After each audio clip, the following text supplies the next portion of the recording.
আসসালামু আলাইকুম ওয়া রাহমাতুল্লাহি ওয়া বারাকাতুহু। সুপ্রিয় শ্রোতাবৃন্দ, আজকে কথা বলবো একটি প্রশ্ন নিয়ে। আমরা যারা কোরআন অধ্যয়ন করি, কোরআনের অর্থ বুঝে বুঝে কোরআন তেলাওয়াত করি, আমাদেরও মনে হয়তোবা এই প্রশ্নটা জেগেছে। প্রশ্নটা হলো, আল্লাহ সুবহানাহু ওয়া তাআলা যদি একজন হন, তাহলে কোরআনে কেন আমরা বলা হয়েছে?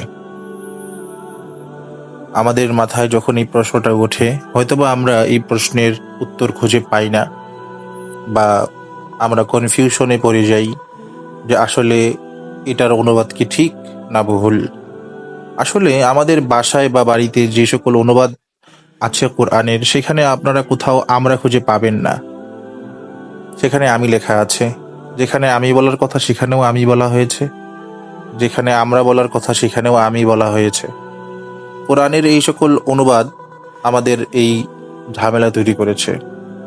হয়তো যে সকল অনুবাদক এই কোরআনগুলো অনুবাদ করেছেন, তারা হয়তো ভেবেছেন যে যারা পাঠ করবে বা যারা অর্থ বুঝবে তারা হয়তো কনফিউশনে পড়ে যাবে, তাই এখানে আমরার জায়গায় আমি লেখা হয়েছে। কিন্তু আসলে ঝামেলাটা তখনই তৈরি হয়েছে।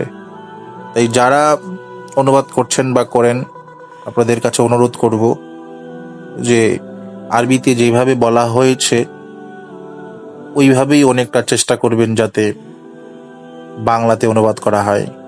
আজকে আমি কিছু রেফারেন্স দিব।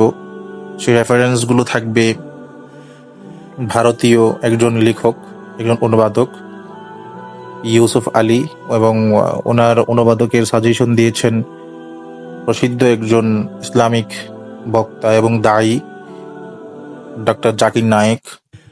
তো আজকে যে রেফারেন্সগুলো দিচ্ছি ওনার ইউসুফ আলীর অনুবাদ করা বই থেকে, ওনার অনুবাদক করা কোরআন থেকে। তো চলুন শুরু করা যাক। আসুন আমরা আরবি ভাষার গ্রামার থেকে দেখে নেই কিভাবে আমি এবং আমরা বলা হয়। আরবি ভাষায় যখন আমি বলা হয় তখন বলা হয় আনা, আবার যখন আমরা বলা হয় তখন বলা হয় নাহনু।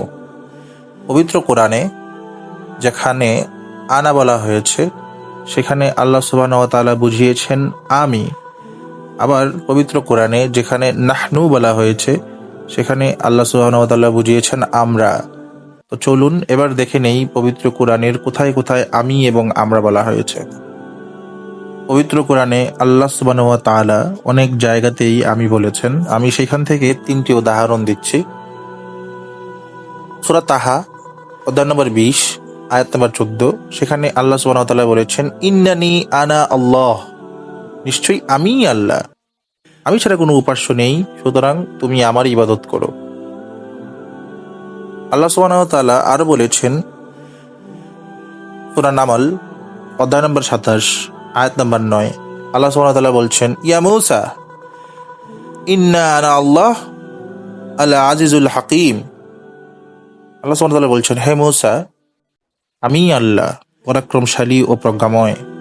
আল্লাহ সুবহানাহু ওয়া তাআলা আরো বলছেন সূরা কাসাস অধ্যায় নম্বর 28 আয়াত নম্বর 30, ইন্নানি আনা আল্লাহ রাব্বুল আলামিন, নিশ্চয়ই আমি আল্লাহ সকল সৃষ্টি জগতের প্রতিপালক।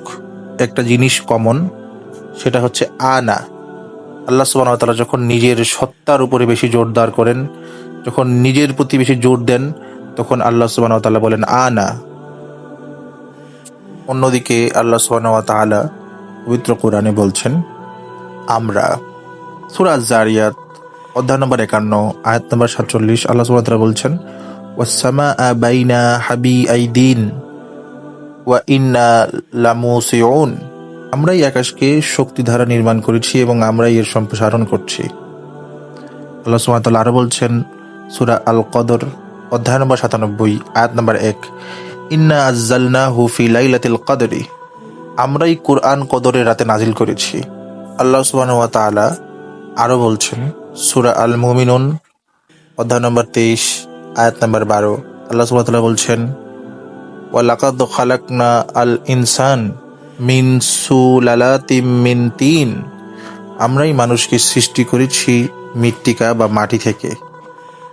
আল্লাহ সুবহানাহু ওয়া তাআলা আরো বলছেন সূরা আল হিজর অধ্যায় নম্বর 15 আয়াত নাম্বার 9, ইন্না নাহনু নাজ্জালনা যিকরা ওয়া ইন্না লাহু হাফিজুন।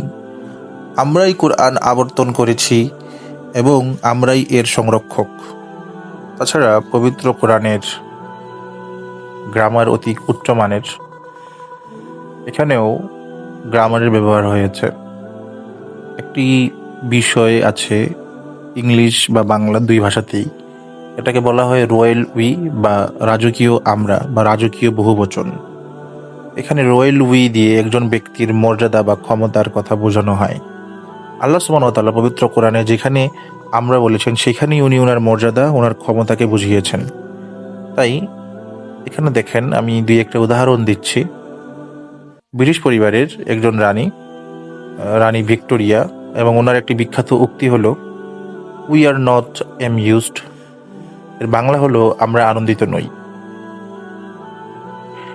এখানে রানী একাই কথা বলছেন, কিন্তু সেখানে উনি বলতেছেন উই। এই উই দিয়ে আমরা বোঝানো হয়নি, এখানে ওনার কথাই বলা হয়েছে দৃঢ়ভাবে, কারণ উনি সম্মানিত। আরেকটি উদাহরণ হলো we have decide to sign this treaty. এর বাংলা হচ্ছে আমরা এই চুক্তি স্বাক্ষর করার সিদ্ধান্ত নিয়েছি। যদিও সিদ্ধান্ত একজনই নিয়েছেন, তারপরও এখানে আমরা বলা হচ্ছে কারণ ওনার ক্ষমতাকে বোঝানো হচ্ছে। এবং কিছু বাংলা উদাহরণ যদি আমি এখন আপনাদেরকে দেই, যেমন রাজা বা নবাবরা ঘোষণা করেছেন, আমরা আজ ঘোষণা করছি যে, যদিও বলছেন একজন রাজা, কিন্তু আমরা বলা হচ্ছে। প্রধানমন্ত্রী বা রাষ্ট্রপতি যখন ভাষণ দেন তখনও বলেন আমরা বিশ্বাস করি এই দেশ উন্নতির পথে এগিয়ে যাবে, কিন্তু ভাষণ বা বক্তৃতা একজন দিচ্ছেন। তো সেই ক্ষেত্রে এই রয়্যাল উইর ব্যবহার হচ্ছে। আল্লাহ সুবহানাহু ওয়া তাআলা যখন ওনার ক্ষমতা, ওনার আভিজাত্য, ওনার দাপট বোঝাচ্ছেন, তখনই উনি আমরা বা নাহনু বলছেন। আর যখন নিজের সত্তাকে গুরুত্ব দিচ্ছেন, সেখানে আনা বলছেন। আশা করি বুঝতে পেরেছেন। আপনারা কেউ বিভ্রান্ত হবেন না। আসলে নাস্তিকদের এই ধরনের কথায় আপনারা কখনোই বিভ্রান্ত হবেন না, কারণ পবিত্র কোরআনে আল্লাহ সুবহানাহু ওয়া তাআলা সুনিপুণভাবে সবকিছুরই বিস্তারিত ব্যাখ্যা করেছেন। হয়তোবা আমরা আমাদের শিক্ষার জন্য, আমরা আমাদের বাউন্ডারির জন্য আমরা জানতে পারছি না, আমরা বুঝতে পারছি না, আমাদের অজ্ঞতা। কিন্তু আল্লাহ সুবহানাহু ওয়া তাআলা এটা 1400 বছর আগে বলে দিয়েছেন। আল্লাহ সুবহানাহু ওয়া তাআলা কত সুন্দর করে বলেছেন ওনার আভিজাত্যের কথা, ওনার ক্ষমতার কথা। আবার অন্য জায়গায় কত সুন্দর করে ওনার নিজের সত্তার কথা তুলে ধরেছেন। হয়তোবা আমরা আমাদের বুদ্ধি বা আমাদের শিক্ষা দিয়ে সেটা বুঝতে পারছি না। তাই পবিত্র কোরআনে আল্লাহ সুবহানাহু ওয়া তাআলা শুরুতেই একটা কথা বলেছেন, সূরা বাকারা অধ্যায় নম্বর 2, আয়াত নম্বর 2, যালিকাল কিতাবু লা রাইবা ফিহি হুদাল লিল মুত্তাকিন।